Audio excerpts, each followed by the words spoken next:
இப்பவும் உங்களுக்கு அனுமனை பற்றி தான் சொல்கிறேன்.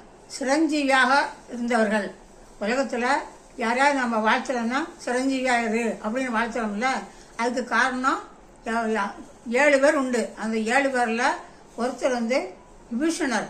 அதாவது ராவணன் தப்பான வழியில் போனாலும் அவர் நடக்கிற வழி தப்பு, அவர் செய்கிற காரியம் தப்புங்கிறதுனால அந்த தீய வழியில் போகாமல் நல்ல வழியில் போய் ராமர் கூட சேர்ந்து இருந்ததுனால விபீஷணருக்கும் சிரஞ்சீவி பட்டம் கிடச்சிது. அந்த 7 பட்டம் கிடச்சதில் அவர் ஒரு ஆள். அப்புறம் தாய் தந்தை சொல்மிக்க மந்திரம் இல்லைங்கிற மாதிரி அப்பா சொன்னங்கிறதுக்காக தாயின் தலையை வெட்டிட்டு அவராலேயே அந்த தாயை உயிர்ப்பிச்சு பிறகு தாயை கேட்ட பரசுராமர் ஒரு சிரஞ்சீவியாக இருந்தார். பிறகு வாமன விஷ்ணு 3 அடி நிலம் கேட்டு வாமனரான சின்ன திரு உருவமாக ஈரடி 3 அடி நிலம் கேட்கக்குள்ள திருவாங்கூரில் உள்ள மாவலிங்கிற சக்கரவர்த்தி 3வது அடியாக அந்த தலையே கொடுத்து அந்த தன்னோட தலையே கொடுத்து அந்த விஷ்ணுவோட தலையே தன் தலையில் வாங்கின காலடியாக தன் தலையில் வாங்கினதுனால அவரும் ஒரு சிரஞ்சீவி பட்டம் வாங்கினவர். அப்புறம் இதிகாசத்தின் மூலம் மக்களுக்கு நல்லது கெட்டதை சொல்லி மக்களை படுத்தினவரும் வேதங்களை 4ஆக பிரித்து நல்ல வேத முறைகளை சொன்னவரும் யாத வியாசரும் ஒரு சிரஞ்சீவியாக இருந்தவர்.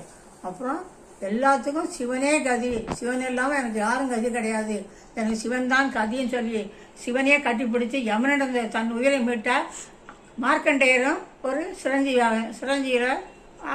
சிரஞ்சியானவர். அப்புறம் எதிரியான கௌரவர்களோட சேர்ந்து பாண்டவர்களை அழிக்கிறதுக்காக துரோணருடைய மகன் அஸ்வத்தாமன் என்ன பண்ணுறான், அபிமனுடைய மனைவி வயிற்றுல குழந்தைய அம்பு எது கொண்டு போடுறான்.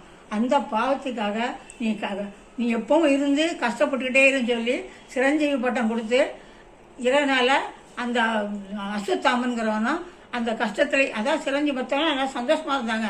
ஆனால் அஸ்வத்தாமன் மட்டும் அந்த தான் செஞ்ச தப்புனால கஷ்டத்தாலே சிரஞ்சீவி பட்டமாக இருந்தான்.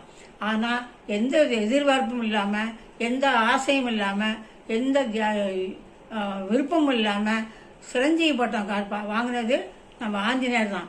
ஏன்னா ராமர் குற்ற துணைவராக இருந்து சீதையை கண்டுபிடிக்க, இலங்கையை தாண்டுறதுக்கு, ராவணன்ட்ட சண்டை போடுறதுக்கு, அப்புறம் மேம்பேல சஞ்சீமலையை கொண்டு வந்தது, பரதனை காப்பாற்றினது, லட்சுமணனை காப்பாற்றி எந்த விதமான பலனும் செய்யாமல் இருந்தப்போ சீதை சிரஞ்சீவியாக இருன்னு சொல்லி அர்ச்சனை பண்ணால அந்த சிரஞ்சீவிங்கிற பட்டமும் இவருக்கு அனுமனுக்கு கிடச்சிது.